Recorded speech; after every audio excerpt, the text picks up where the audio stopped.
The SEC Insider Hit this morning brought to you by Farm Bureau Insurance. Bundle your auto and home. Save with your local Farm Bureau Insurance agent working for you in all 82 counties. Also presented by Mosquito Joe. Make outside fun again. Jackson.mosquitojoe.com. As you're getting ready to celebrate on the patio and deck, courtyard, there'll be some graduation parties and so on. We're live in the Bank Plus studio. We welcome in Steve Robertson. Hailstate Insider, genespage.com, 247 Network. Steve joins us on the, are we going Coors Light or Miller Lite? Miller Lite guest line. There we go. Steve joins us on the Miller Lite guest line. Steve, good morning. How are you? I'm grand, Bo. It's unlike you to not know which alcoholic beverage to order, though. No kidding. That's for damn sure. It's been a long morning, Steve, so I'm just trying to make it through this next 25 minutes. Look, I wanted to talk recruiting with you again. It's funny, all the different things that we've debated and discussed with you over the years. And this way, people get on, people get all hot and bothered. You got to do this, you got to do that. It's usually a little bit of both, something in between. There's this talk that Leach's staff is going to really put an emphasis on expanding the recruiting footprint. And I don't mean going to L.A., but they're going to go to Texas and Georgia a little bit more, and I think you're seeing that. Is it, even with the pandemic and the kind of halt of the stoppage of 60 days, are you seeing more and more kids talk about Mississippi State being interested in them outside of Mississippi, Alabama, and Louisiana? Yeah, there's no question. But see, here's the thing, Leach and I talked about that back on signing day, and he says, we're not going to fly over good players just to go get somebody else. And the emphasis is still on in-state recruiting. And what they're looking to do, though, is expand the footprint through their own coaching relationships. Like, as you've seen, Sawyer Robertson, from out there at Lubbock, Texas. Well, that makes perfect sense that Mike Leach could go into Lubbock and get a kid. It's because of the fact that he's so well respected there. And you've seen, several kids in the Carolinas where Eric Mealy at one time was a coach, and you see Mason Miller, a Georgia native, getting some traction in the state of Georgia and picking up, coming up and here from a linebacker a couple of weeks ago. And then Steve Spurrier Jr. out there in South Carolina. So there has been the expansion of the recruiting footprint, but not at the expense of the in-state recruiting efforts. And it's really kind of a measured approach where you're just kind of going into some hunting trails that you're somewhat familiar with as a coach. Yeah, so it's the double-edged. Okay, you got to balance it. Mullen did a great job with the Jonathan Banks, Benardrick McKinney, Elton Jenkins. There were just several players that were not in that 6 to 8, 10 ranking range that ended up being dynamite players for him. So what you're saying is Leach and the staff are well aware that sometimes you got to take a right, a left, and another right turn in the state of Mississippi to maybe find a kid who's raw but that can help you in a couple of years? Yeah, I think that's fair. And I think also it's important to note it's not a great year for recruiting in the state of Mississippi this year. And then we discussed before, you don't have the benefit of the spring evaluation period, now the camps. And so you're really going to have to leverage those relationships to find out what's true about a kid and what's not. And so I think you see some of that. But also you mentioned, where I thought Mullen was really successful is not in the fact that he got production of the top 10 kids in his class, is that he got production in the bottom 10 kids of his class. He found a way to develop those guys, and whether they be, second teamers or, or special teams guys or guys that were role players, he found value in those guys and didn't just kind of move on from them. And I think you're going to see something similar with Leach. If you talk to people at Washington State, they'll tell you, they find these diamonds in the rough that, other people kind of lightly recruit. The next thing you know, they were, Pac-12 type performers. And so I do believe you're going to see a real balance. But this year you might see a lot more out-of-state traction just because the talent pool in Mississippi is somewhat limited. Interesting. Mississippi State, I think this is interesting the way their recruiting has gone. I mean, they've had a ton of success the last 10 years. You could say it's their golden era. finally found a guy at the most important position, put him in the NFL, and then all the other guys that there's no point naming, but that are having success in the NFL. And yet, as of late, Steve, I just think that there's a difference in it. I think they dipped their toe in football recruiting. N'Kobe Dean didn't even visit. Radar Jones didn't even visit. Derek Hall didn't even visit. And McKinley Jackson did not even visit. So they had the wind at their sail, and they were winning. And those were defensive players, which is what Mississippi State is known for. Ole Miss, on the other hand, had everything going against them. And yet they had 4 prolific, high-profile offensive recruits in the last couple of years. Mingo, Dennis Jackson, Plumlee, Ely, and they signed all 4. Mississippi State couldn't get any of the guys I referenced earlier to campus. What does that say? Well, I think it says a lot about the Joe Moorhead recruiting philosophy and how they had a very difficult time getting blue-chip prospects. And you hate to throw shady people, but, Tim Lukabu was a linebackers coach that was hired away from the 49ers, a former quality control guy. And you put him in here, great guy, really articulate and intelligent, and did a good job coaching, but you had 2 blue-chip linebackers in your home state, and you couldn't get either one to even visit. That's an indictment on that coach. Sure. That's one of those guys, it's your position, and you get 2 guys right in your backyard, and you can't get either one of them. And then ultimately, you don't even sign a linebacker in the class. And so I think that's a symptom of a bigger problem. I think Joe in the second year kind of figured some things out. And, of course, you had to kind of make a change. But, yeah, you're right. That particular year, it was very difficult for new coaches to come in and get, established relationships.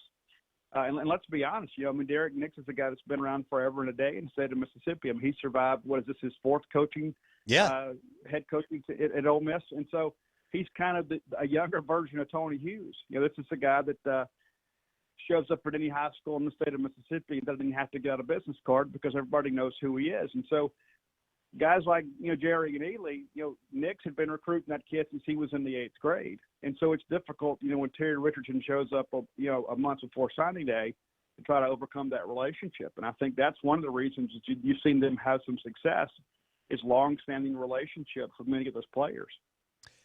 Blake, do you want to drop we were talking earlier about some audio that we were thinking about dropping as far as Brad Edwards? Talking about the Brad, yeah, I got it. Okay, make sure Steve can hear this. Steve Robertson, genespage.com, on the Miller Lite guest line.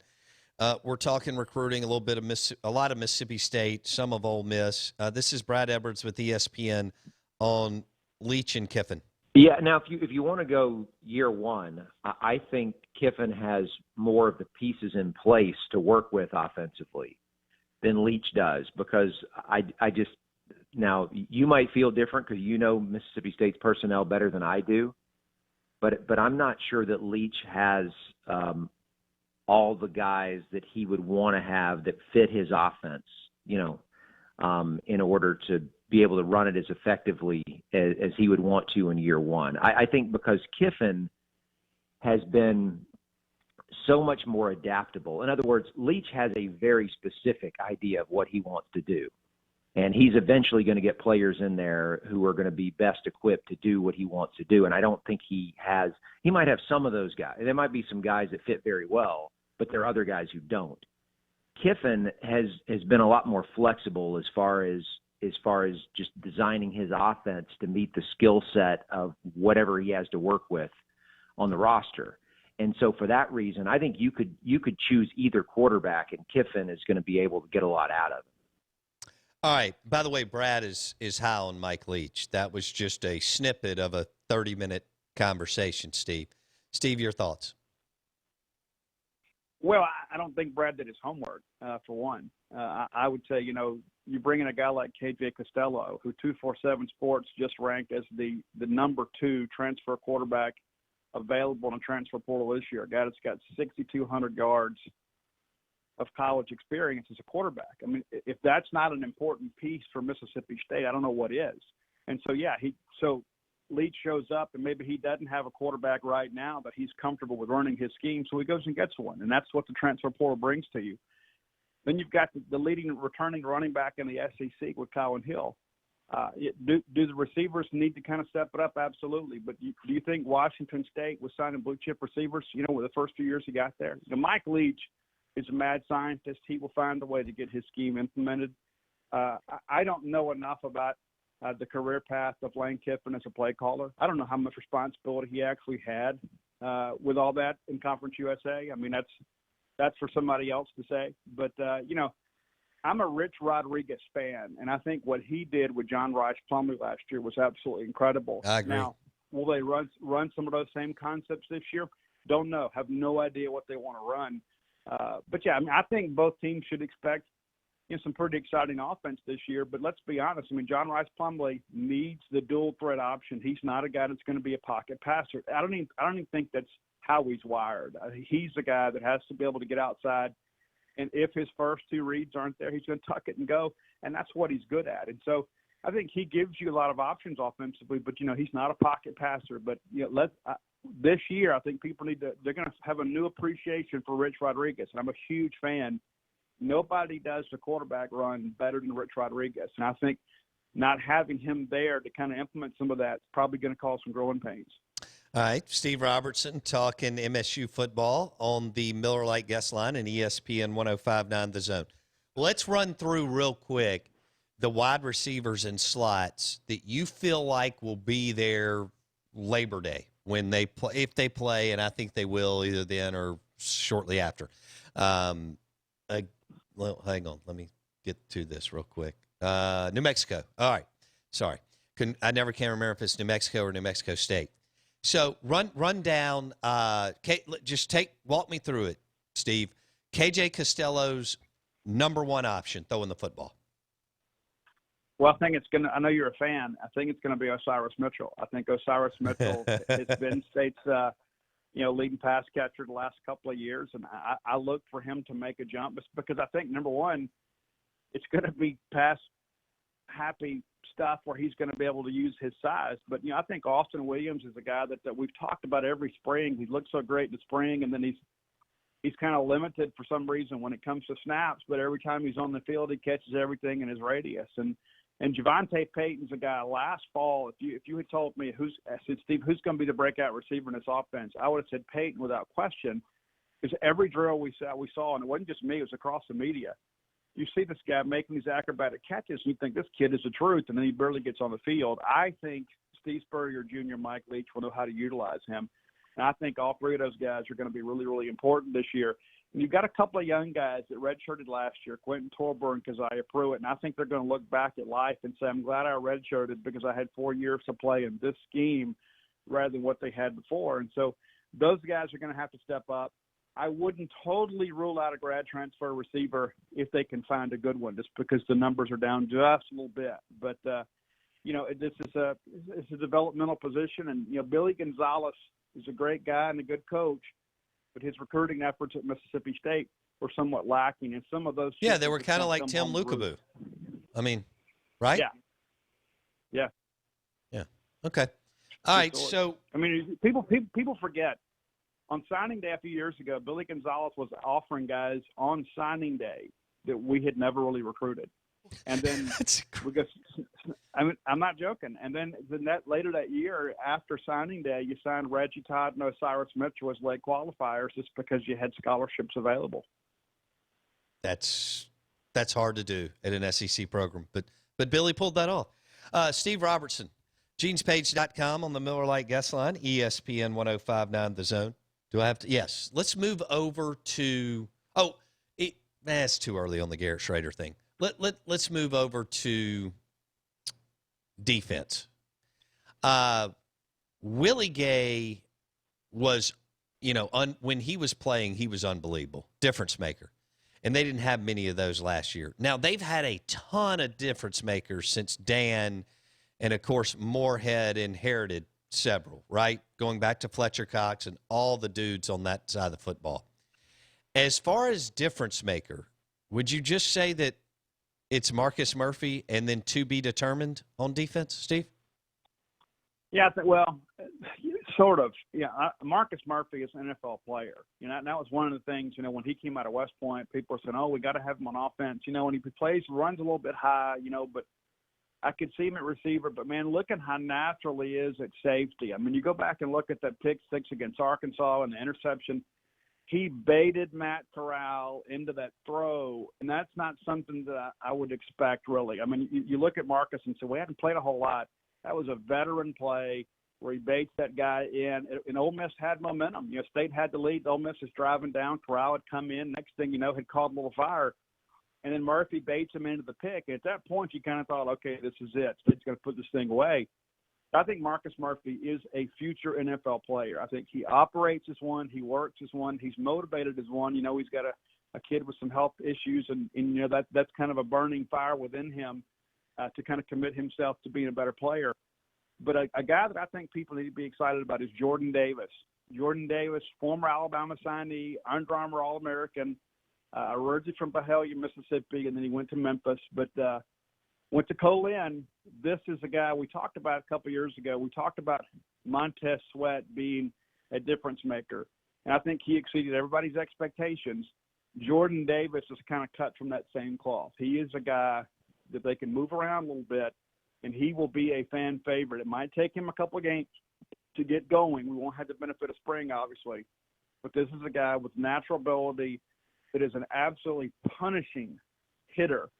And I think he is a guy probably midway through the year, people are going to take notice of him. I think he is a guy that can be a real difference maker for Mississippi State. Okay.